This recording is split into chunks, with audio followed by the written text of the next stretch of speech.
Hello friends, welcome to சைந்தன்.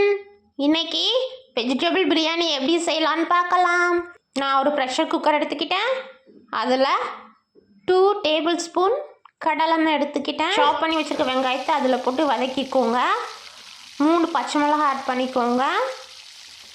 2 table spoon ginger garlic paste add பண்ணிக்கோங்க. அப்புறமா சாப் பண்ணி வச்சுருக்க டொமேட்டோவும் இதில் ஆட் பண்ணிக்கோங்க. நல்லா சாட் பண்ணிவிட்டு 1 கப் க்ரீன் பீஸ் ஆட் பண்ணிக்கோங்க. நெக்ஸ்ட்டு 1 கப் பொட்டேட்டோ ஆட் பண்ணிக்கோங்க.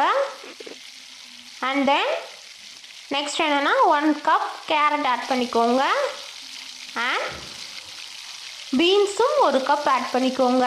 இப்போ இதை எல்லாத்தையும் நல்லா மிக்ஸ் பண்ணிவிட்டு நல்லா வதங்கட்டும். நெக்ஸ்ட் என்னென்னா ஒரு கை ஃபுல்லாக கொத்தமல்லி எல்லாம் ஆட் பண்ணிக்கோங்க. புதினாவை கூட நீங்கள் ஆட் பண்ணிக்கலாம்.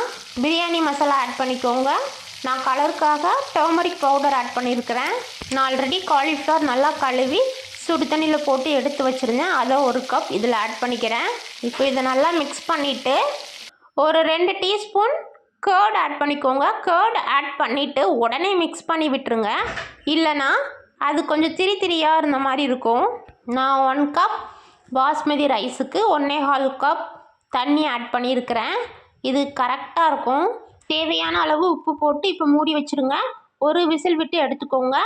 கரெக்டாக இருக்கும். அட்டகாசமான வெஜிடபிள் பிரியாணி ரெடி. நான் ஒரு தாளிப்பு கரண்டியில் கொஞ்சமாக கீ விட்டு அதில் கேஷ்யூ வறுத்து இதில் ஆட் பண்ணியிருக்கிறேன். இது ஆப்ஷனல் தான். உங்களுக்கு வேணும்னா நீங்கள் ஆட் பண்ணிக்கலாம், இல்லைனா ஸ்கிப் பண்ணிடலாம். இதை ஆட் பண்ணிங்கன்னா கொஞ்சம் டேஸ்ட் அதிகமாக இருக்கும்.